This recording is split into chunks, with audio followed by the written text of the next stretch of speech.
And the funny part about it is that they'll avoid that. They're like, well, it's because I want to change the world and you're changing the world. And it's like, that's true. But if I were to pay you no money from now until the end of time, would you still work here? And the answer is no. And this is the same way with business. This is why it's like such a funny thing. It all ties in, is like business or a job or whatever it is.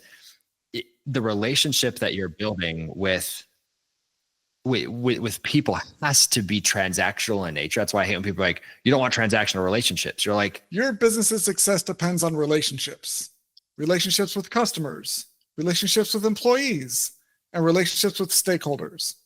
What do they all have in common? They're all human. Because no matter if your business is B2B or B2C, it's really H to H, human to human. Welcome to the Human Connection Podcast. I'm your host, Karl Pontau. Each week, I'll bring you stories, insights, and practical advice from experts that you can apply to your growing company and daily life. This week, I'm super excited to connect with Josh Tapp. Josh is the founder and CEO of the Pantheon, which is actually the group that I joined to learn how to start this podcast. This is a very meta intro here. So Josh is a super connector among super connectors, all about building not just referral programs, but alliances between business owners that help them skyrocket their success through building real relationships, not just marketing to sales and that sort of stuff, but actually really building real connections. So I'm super excited to have him on the show. And I'd love to know what inspired you to start the Pantheon. Yeah, man, I love that question. I've actually, you probably don't even know this, I've had the Pantheon for almost a decade now. We started it in 2017. So I guess we're nigh on a decade, right? And it's always been kind of a mastermind group I've held behind the scenes. And I've used it to basically keep friendships close in business, but also to help them work with one another. And when we started, we actually talked about this today on our training call, but when I started it, the whole point of the Pantheon was to help people build joint ventures, right? Do you even know what a joint venture is, Karl, just out of curiosity? Yeah. Two businesses coming together to work towards the same goals, work on like similar clients, that sort of stuff. Yeah. Right. So you're actually like in the top 0.001%. I didn't realize most people didn't even know what joint venture meant, but I had done my degree. So I was like, I thought that was very basic language, but nobody knew what it meant. Over the years, I just always ran it kind of behind the scenes, building joint ventures. I used it to make a lot of money, but it was always a kind of a side project. But it was where my heart lie. And about 3 years ago, I was running my podcast production company and it was going really well. But I had we call them come to Jesus moments in our, in our world. But I had a moment where I was just like, I was talking to my business partner. We're both sitting here going, why are we doing this? Like podcasting is important. We love podcasting. It's a good industry, but we just weren't really happy with it. And it kind of led us on this journey of talking to mentors and work with people where they're like, well, what do you really want to do? And we're like, we want to gather entrepreneurs. I want to show them like how to work together instead of trying to work against each other. And so the Pantheon became about bringing entrepreneurs together, and we've targeted almost primarily just B2B because, you say the H to H. I love that. Never heard that. We always call it E to E. So it's entrepreneur to entrepreneur instead of just B2B sales.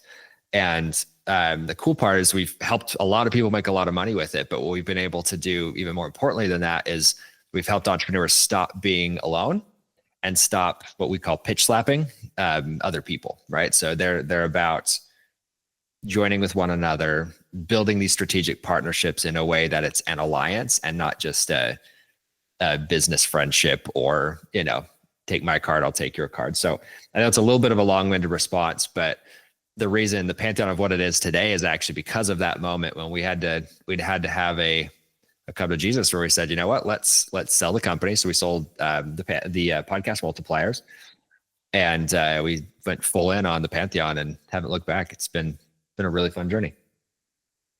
That makes a lot of sense. And actually, I had someone else on the show earlier that was talking about how so many really successful people that are successful in business, success, like they don't want for anything, but they feel so empty inside because they don't have the human connections. Yeah. And it's something that a lot of entrepreneurs, because it is such a isolating, lonely experience, and it's easy to think that you're the only one going through it. But when you actually get into a group of other people that are different industries, different specialties, but have the same sort of experiences. You go, oh my gosh, it's not just me. And that alone can be so refreshing and Yeah. and helpful to keep people from giving up the moment, like right before they hit that big success. Cause it's always hard to tell when you're like moments from a big breakthrough or a big deal. And what keeps you going is knowing you have other people around you that can support you and can say, oh yeah, I've been through that. Here's how I did it. And that sort of stuff is so valuable. And you don't get taught that when you get like pick an MBA program or you go to like undergraduate school or college. You don't learn about that stuff as much as you should.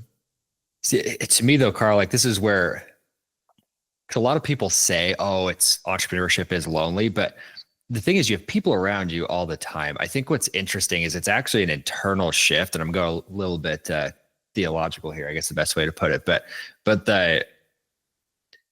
that lonely feeling isn't coming from the fact that there's nobody around them. And so this is why I get really annoyed when people go out and they're like, so the way you solve that is by being on social media or just networking or whatever it is. And you're like, it has to go beyond that. It's a shift in the way that you view the world, because as an entrepreneur, there's only two reasons you have relationships in business. It's because somebody either needs you or needs something from you. Right. And so they want something of you. And so that's why the relationships feel so painful. Because if you can imagine, being in the dating world, I'm married, so I'm very glad to be out of the dating world. That was not my, I was not a dating man. But the point is if you imagine every time you went on a date with somebody, it was because they wanted something from you or needed something from you. It was never about just you and them. Right. I mean, what a sad world that would be. And so the reason I bring that up is that in business is like entrepreneurs get surrounded that way by all of these people who are, just genuinely need something from them. And at the end of the day, that's why they're like, I have all these friendships, but I feel so broken. It's like, well, at some point you need relationships in business that are built on transactions. But what we like to look at is transactions wrapped in a real friendship. And the way, in my opinion, that you build that friendship is by helping each other win. And so anyway, that's my soapbox. I'll get off of it, but I think there's I think it's really important because so many people, there's that nuance to the sort of relationships they have as an entrepreneur and in business. And if you're in the business world, even if you're as part of like a company as an employee, that still is there where you're there for a paycheck or you're there. And there's often like the people that are there just for the paycheck often aren't the most productive or the most satisfied or the happiest at their jobs because it's such a transactional existence. Whereas if there's the deeper connection with the people or the mission of the business and the vision and the impact the company's having, then it makes for a very different experience for the employees. So if companies are trying to inspire and motivate their workforce, or they're trying to attract more of the right people, and fix these sorts of the loneliness or the lack of excitement about the workplace, it has to go beyond just, we're paying you, so you need to be behaving this way. So that's just not how human beings work. Well, this is actually very close to home right now. We've been hiring a lot of people, and so I've been doing a lot of interviews myself because we're still small enough. We don't have an HR department, and I've been doing dozens of interviews. And the funniest part is like, one of the most asked interview questions is like, well, why do you want this job? Right. And I think the funniest part about that is like, because they want to get paid. Like that is literally the reason you get a job. And the funny part about it is that they'll avoid that. They're like, well, it's because I want to change the world and you're changing the world. And it's like, that's true. But if I were to pay you no money from now until the end of time, would you still work here? And the answer is no. And this is the same way with business. This is why it's like such a funny thing. It all ties in, is like business or a job or whatever it is. The relationship that you're building with people has to be transactional in nature. That's why I hate when people are like, you don't want transactional relationships. You're like, that is the fundamental building block of a relationship, because it's like going on a date with somebody. The way we look at like referrals, for example, right, is like if I'm looking at you, Karl, and I go, hey, you've said you want to be my referral partner. I want to be your referral partner. Let's prove it out, right? Send me somebody, I'll send you somebody, right? And we're going to see, okay, well, Karl sends really good people. Josh sends really good people, right? And then, okay, that was date number one. We feel pretty good about that, right? Then we send another person and that person actually buys. And we go, wow, we actually made money together. Now money has changed hands. And then it goes vice versa. And all of a sudden, oh, like we can start building a relationship off transactions, but those interactions of the transactions, not to get to what's that word? Alliteration. Anyways. Yeah, exactly. Not to get too crazy here, but the point here is that it really creates an opportunity to build a transactional building block relationship that builds a really beautiful relationship, because we get to know each other. We get to understand how we work and what our offers are and everything. And in a job, it's the same way. If you're showing up to work every day and they're giving you kudos and you're doing a good job, that builds that relationship. It's transactional. And so I am very much so a believer that transactional relationships actually can become better long-term relationships than the quote unquote friendships that form in like a traditional networking group or a mastermind or something else. Because sometimes they get a little too ethereal, and not that all those things don't have their place, but because the relationship gets too ethereal, we forget, well, we at some point need to make money together or it's not a strong relationship in business. I like that distinction. I think of me being very visually minded. I think of it as like the transactions can be a part of the foundation, like the rebar that holds that strengthens the concrete, or that the rest of like the friendship is built around. But if you have one or the other, it's very flimsy. But when you have both together, it stands a long time and is very dependable and durable and can be built upon. I think one of my general philosophies in life is that there's a healthy balance somewhere in the middle in any sort of spectrum. Any on to one side either way is unhealthy. And so it's finding the right balance that, again, for each individual relationship, it might be different somewhere along that spectrum. But if you find that sweet spot of the transactional and the friendship, then you get something really beautiful that is a rare joy to have in life and in business. And so often people focus on one more than the other too much. Often you said in entrepreneurs, like pitch slapping people, or mastermind groups, like, oh, this is a nice, warm, fuzzy feeling, but I'm not really getting what I really need to help my business grow from like referrals. So that either extreme doesn't work. But when you find that sweet spot, it's like, oh my gosh, this is an alliance. Yeah. I enjoy these people. I enjoy hanging out with these people, and I want to support them and see them succeed. So I'm going to refer them business, and they feel the same way. And so everyone benefits, and you have two thriving businesses. That is a fantastic point. Cause like, to me, I love that you bring that up, because it's like, it is a middle ground, but people look at relationships as if, oh, I have this buddy in business, or like, I know XYZ person. There's a difference between knowing them and being able to pick up the phone and call them and know that they're going to answer, right? Or they'll call you back within a couple hours, right? Like that is a huge difference maker. And in business, what I think is so funny is that we try to dance around this transactional relationship, but it doesn't always have to be money changing hands. Money is a good thing, but like helping each other win is the best way to build a really strong relationship. That's why, like, to me, whenever I'm trying to build a business, and this actually comes back to one of my first businesses I built, was literally me. Like, I built the whole thing myself, made a couple $100,000 a year with it. It was like, I was all happy with it, but A, super lonely, but B, when I decided to start the second business, we like 10x the results from that first business by me literally just having two partners, like actual business partners who had equity in the company, because I didn't go it alone. Like, I had these guys that I'm like, when I'm having a bad day, I can go to them. When they're having a bad day, they can come to me. Right. And we all know this. I mean, the emotional roller coaster of a business. I mean, you're having a bad day every day for 5 minutes, and then you're having a great day for the rest of the day, or whatever it is, right? The up and down of the roller coaster. But my point is that those relationships can actually be founded on these transactions, but the transaction is about me giving to you, and I'm not expecting you to give me anything back, but I know, because we're building a strong relationship, that it will come back to me, right? And if it doesn't, I'm not going to be like, you're a jerk and hang up the phone, right? But I know you're going to take care of me. I know I'm going to take care of you. Right. That's just, I think you can trust people to at least do that.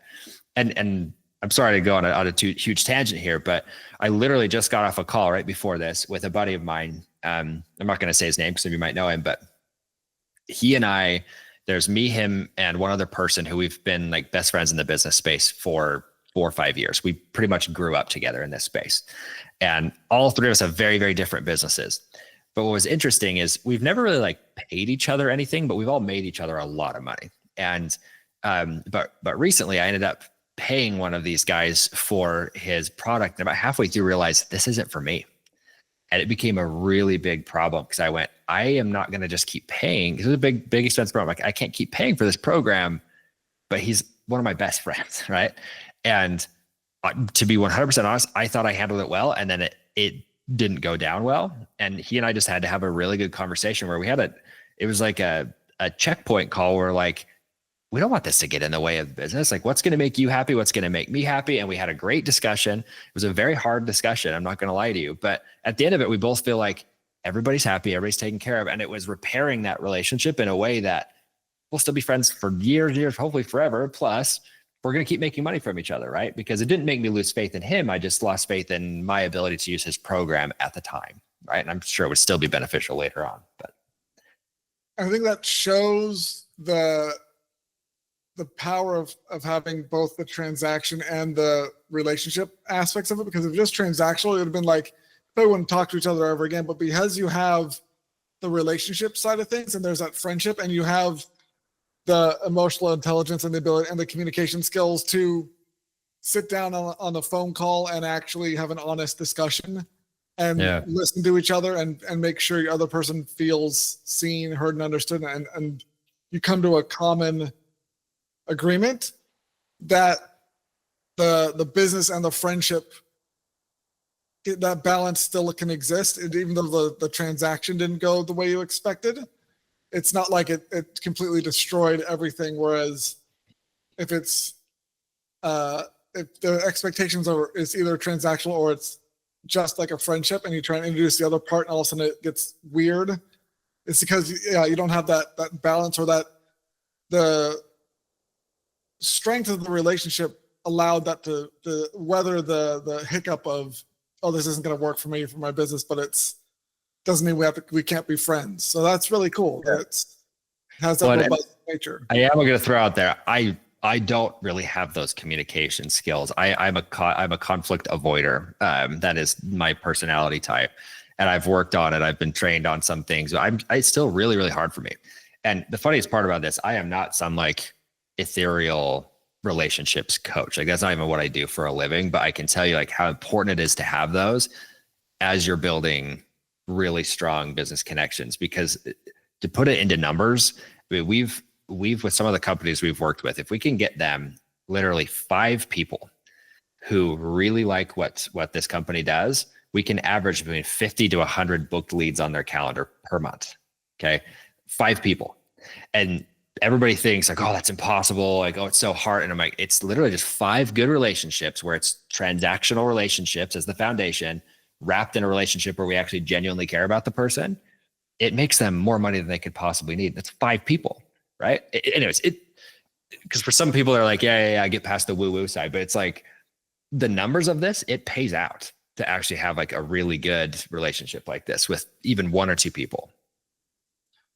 And I think it's something that most people will find hard to believe because they've never actually experienced it, because it takes a lot of effort to build it, and it takes understanding how to find that balance between the transaction and the personal. And so many people, like we've talked about, think it has to be one or the other. They don't think they two can mix. They think it's oil and water, but really it's like oil and like vinegar, or like it put together and dip in the bread. It's really tasty, but it's like one by itself is also good, but when you mix them together, it's like, oh man, this is delicious. Yeah. And people think that they can mix together the two together. And I think I know I've struggled with that personally, but I think even just through this discussion and being part of the Pantheon, is somebody realize, okay, I can actually find that balance point and have it be a good like profitable and worthwhile relationship. And it also helps to know that even if not everyone's going to be interested, but like you said, you only need 5 people to be really successful. And it's not about being friends with everyone, is finding those 5 key relationships and building them as strong as you can. So yeah. Thank you so much for connecting with me today, Josh. If you enjoyed this episode of the Human Connection podcast, please like, leave a review, and share it. If you'd like to connect with myself or Josh, check out the links in the show notes. And remember, no matter if your business is B2B or B2C, it's really H to H, human to human. Happy connecting.